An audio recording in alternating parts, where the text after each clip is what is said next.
Hi everyone, Velvet here, and I have some stories for you today.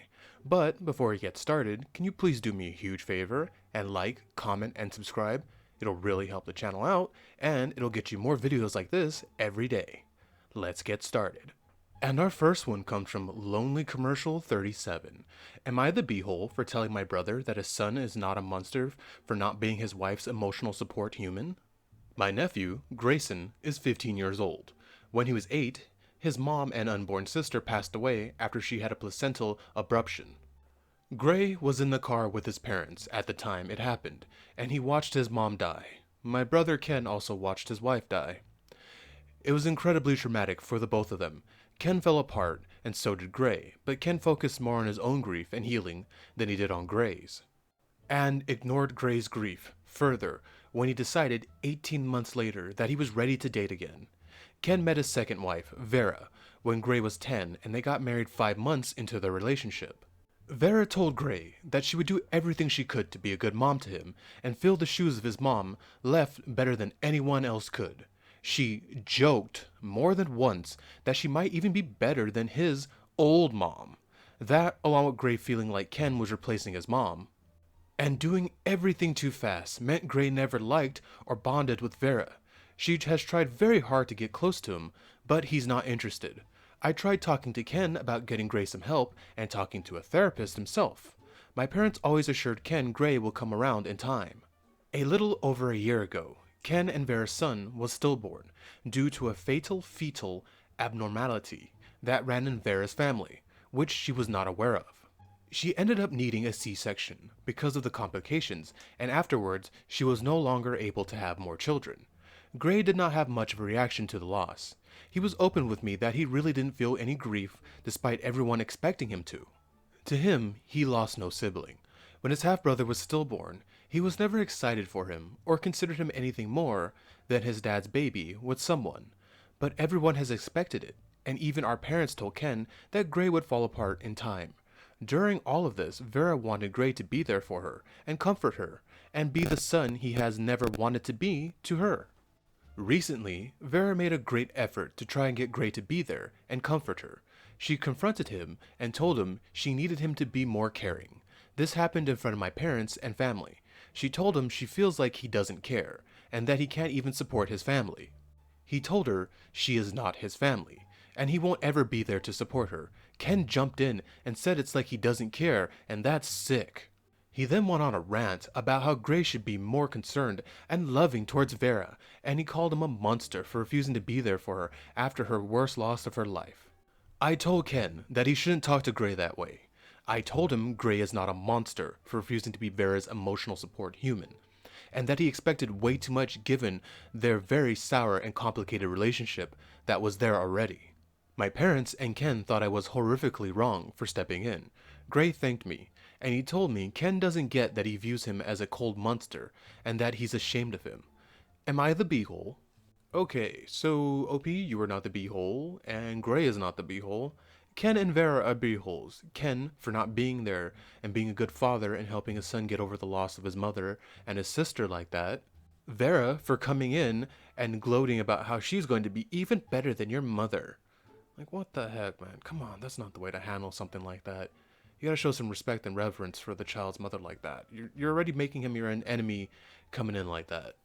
And Ken calling his child a monster because he won't be there for the person that he's replaced his mother with? Again, Ken's the beehole, and he's a terrible father.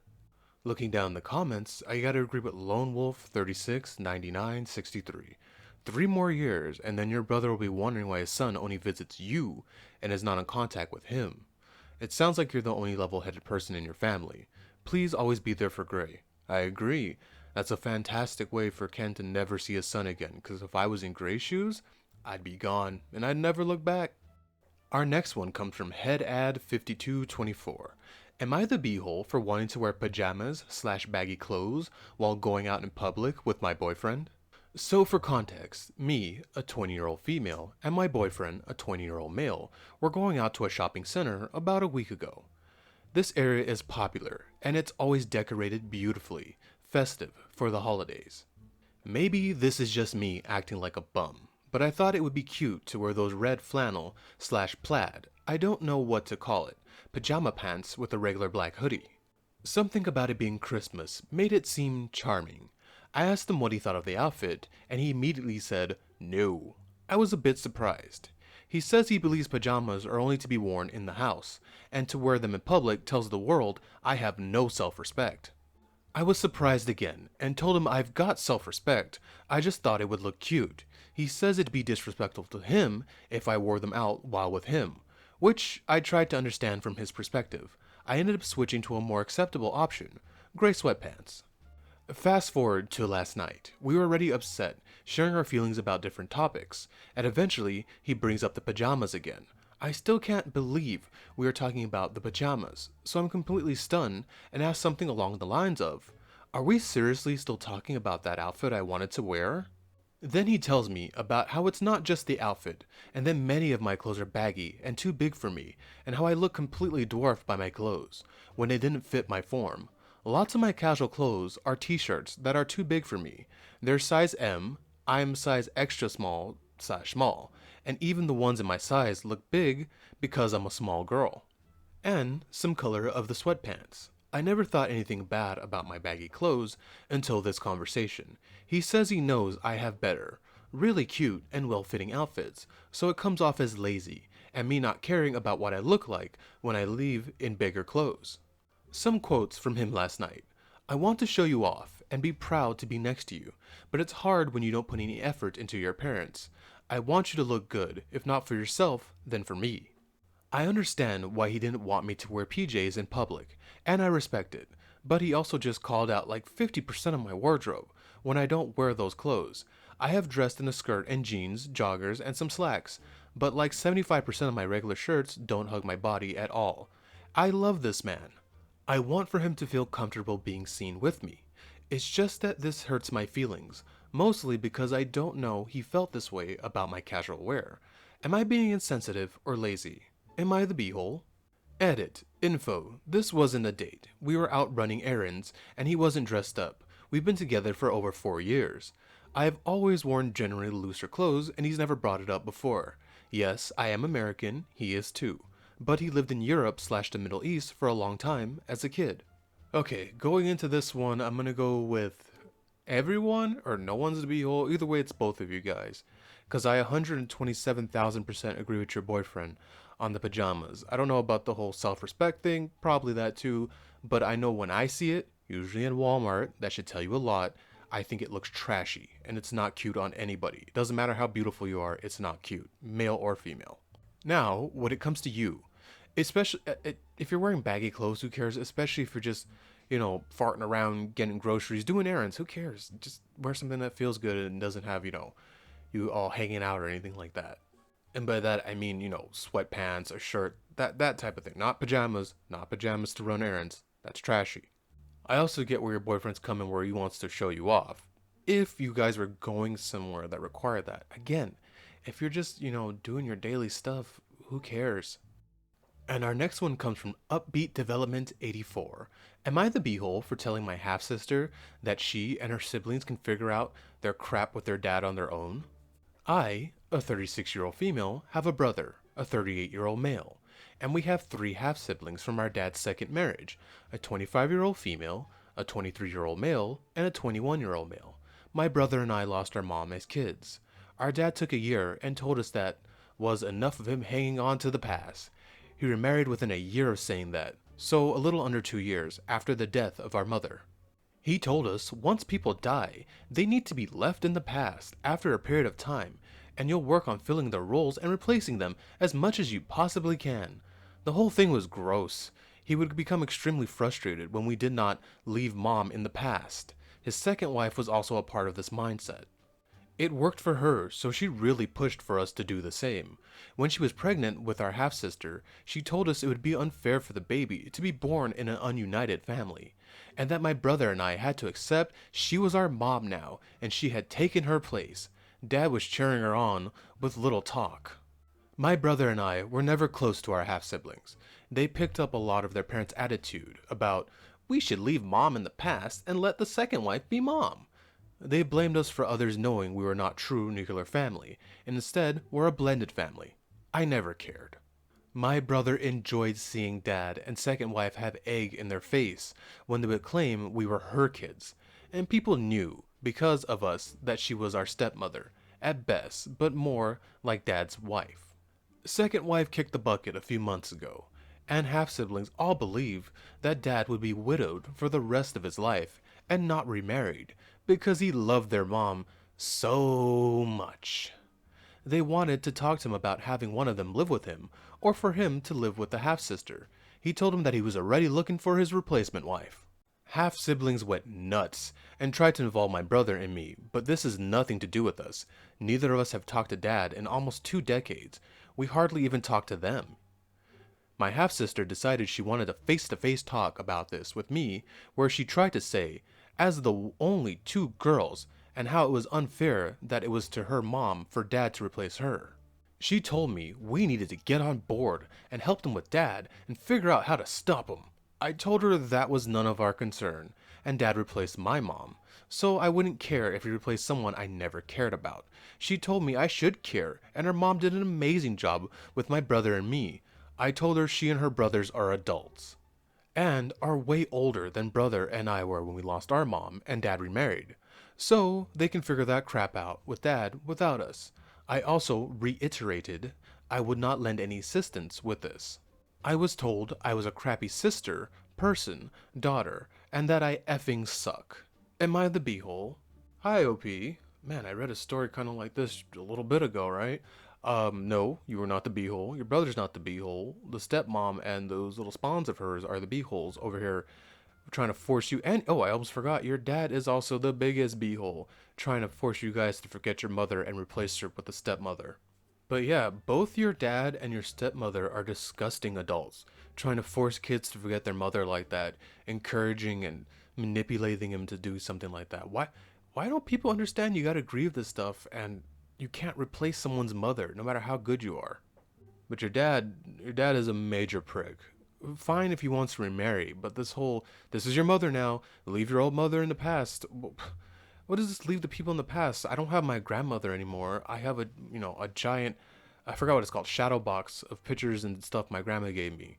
Heck, I have a beanie, the last thing she knitted for me. I'm never wearing that again because I'm going to, be really bummed out if I lose her or it gets destroyed or damaged. So no, don't leave people in the past. Remember them. Yeah, you got to keep going on because time's going to keep moving. But no, you don't have to forget them. Your dad is disgusting with this crap. Also, it's pretty funny to see this happen to them.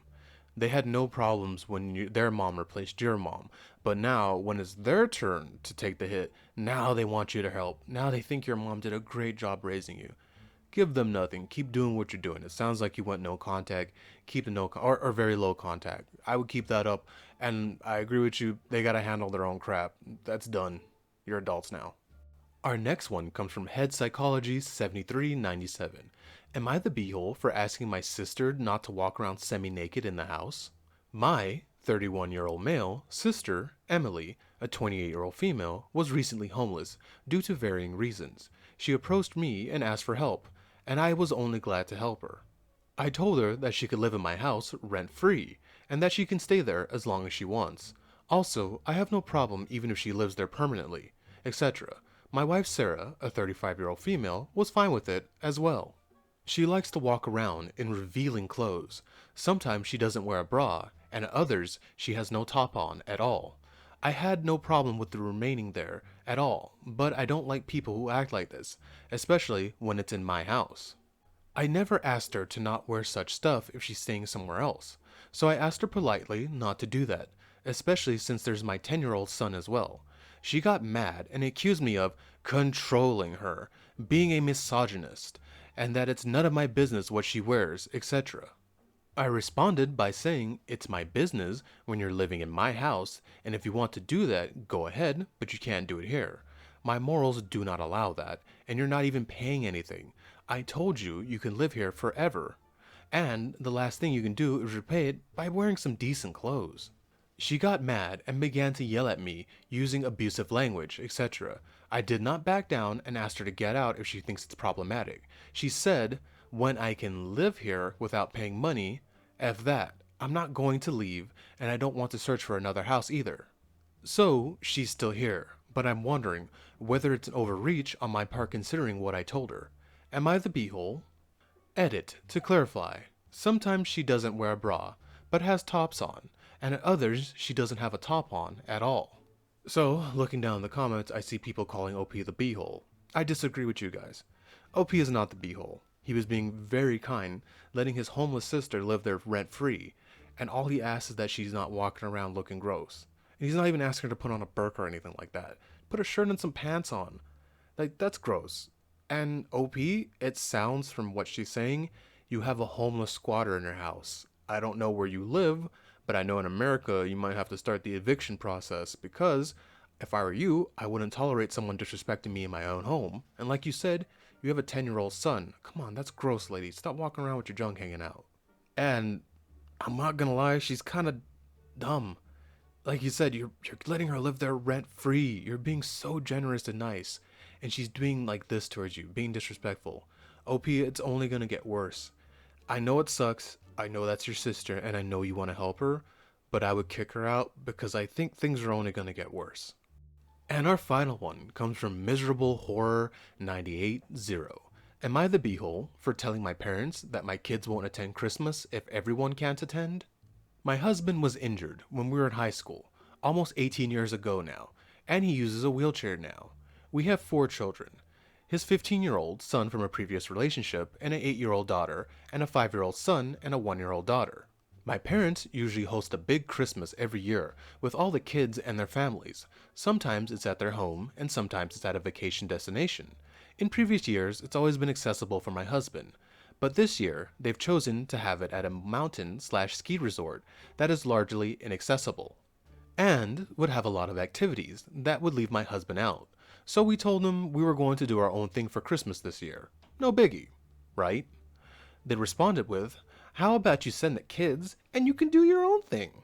We responded that we wouldn't be sending our kids and that if we couldn't attend, nobody would attend. They are upset and accusing us of withholding the kids from something that brings them joy and being bad parents. Are we the beehole?